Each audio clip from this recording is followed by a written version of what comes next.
They burned the books before they hanged the priests. Alys Rowe stood at the edge of the smoldering ruins, the hem of her cloak soaked with ash and rain. Smoke curled through the morning fog like the breath of a dying beast.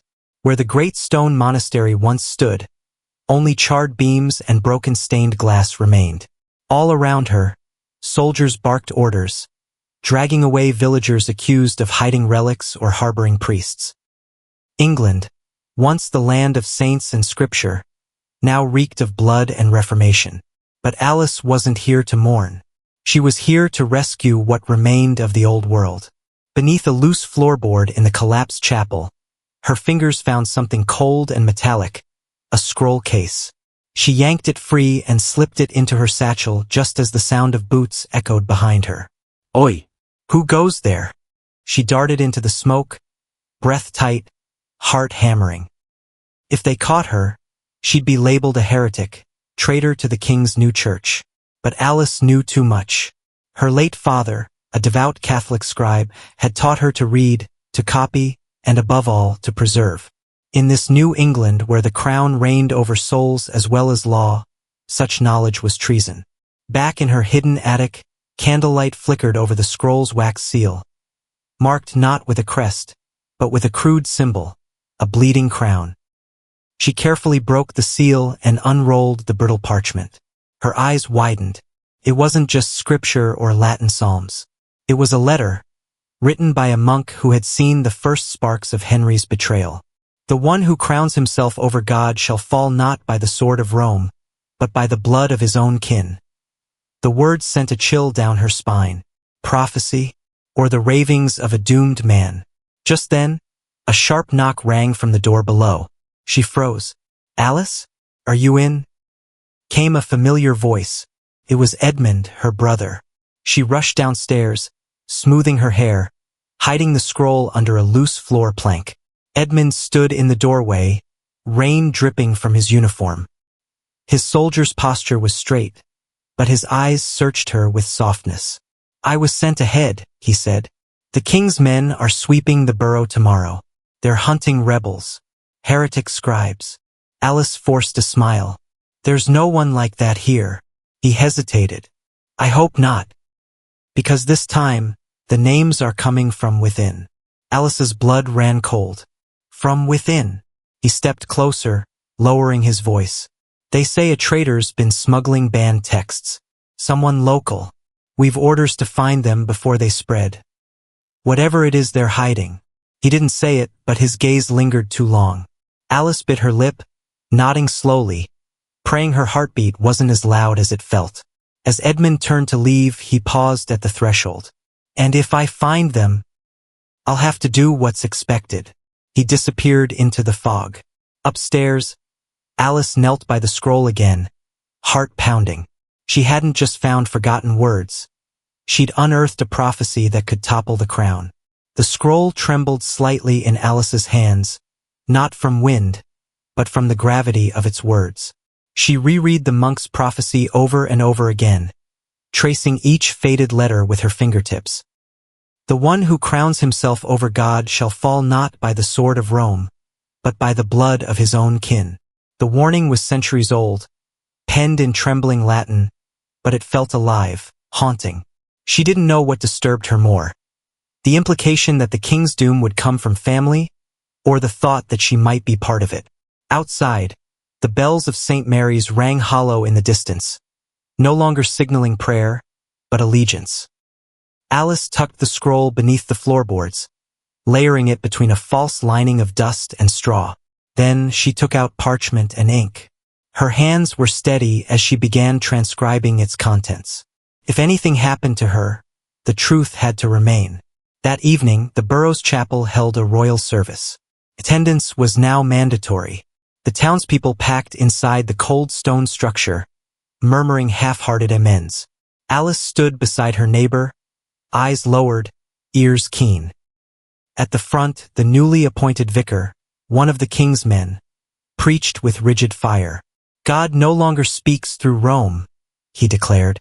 "He speaks through England now, through the king's appointed church." As the congregation bowed their heads, Alys felt Edmund's presence beside her. His hand rested on the hilt of his sword. There was a slight tension in his jaw that hadn't been there before. After the sermon, as the crowd spilled into the muddy street, Edmund caught up with her. "Walk with me," he said. They took the long road through the woods. The trees groaned above them in the early spring wind. After a few minutes of silence, he spoke. "We caught a boy last week, 14, carrying psalms in Latin."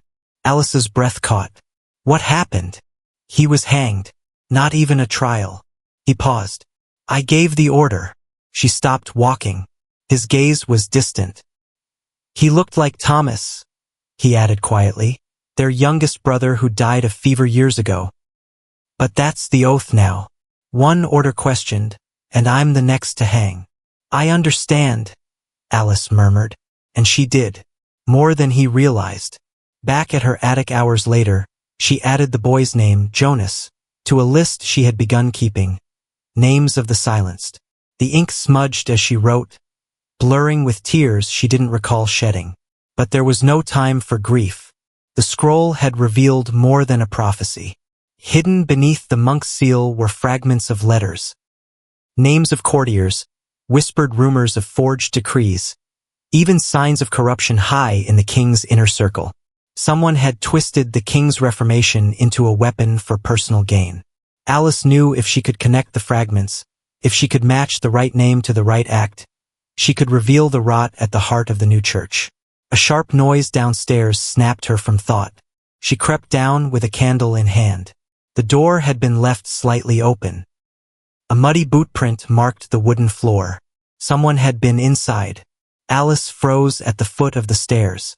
The boot print stared back at her like an accusation. She moved swiftly, checking the cupboards, the windows, the rear exit. Nothing. Whoever it was had come and gone, but not empty-handed. Her satchel, the one she used at the monastery ruins, was missing. Panic flared behind her ribs. That bag had been with her when she retrieved the prophecy. She had wiped it clean, or so she thought.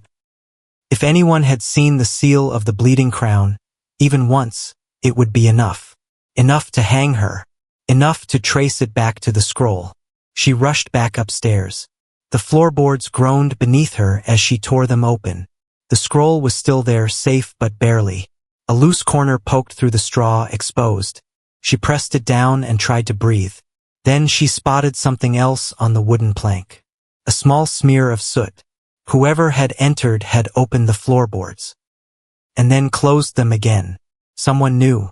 The next day, the village square pulsed with tension. 2 of Edmund's men stood guard by the pillory, musket-armed and silent. A third rode in with a parchment nailed to a board. A list of names marked for questioning.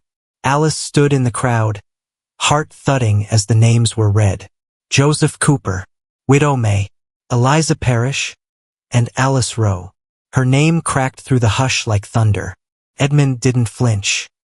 He stood beside the commander, expression unreadable. Alys didn't dare meet his eyes. She turned and disappeared into the alleyway, heart in her throat. The others would be arrested at sundown. She had less than 12 hours. At home, she gathered her pages. The copied scroll, the monk's prophecy, the list of silenced names, and stuffed them into a hollowed-out bread loaf she had once used as a hiding place for coins. It would be dangerous to carry them, but leaving them behind would be worse. The scroll's message wasn't just dangerous. It was true. She had confirmed it. Through the lines of corrupted Latin, she had uncovered a coded name. Lord Halston, a trusted advisor to the king and the man who had spearheaded the church reforms in their borough. Halston had not only altered royal decrees, he had signed execution orders before they were law. He was trying to own the new Church of England. That evening, as the sky turned copper and red, Alys stood cloaked in the woods just outside the village, and Edmund was there. He appeared from the trees, his sword at his side, but unsheathed. "You shouldn't be here," she said. "I came to arrest you," he said. His voice was even. But I read the parchment." He pulled something from inside his coat, her satchel. "I found it last night. I saw the scroll. I saw the prophecy. Her throat tightened. So now you know. He nodded. And I believe you. Relief threatened to crumple her. But he stepped forward, voice harder. They know too. Halston's suspects. They're coming tonight. The woods around them grew darker. Then the faint snap of twigs.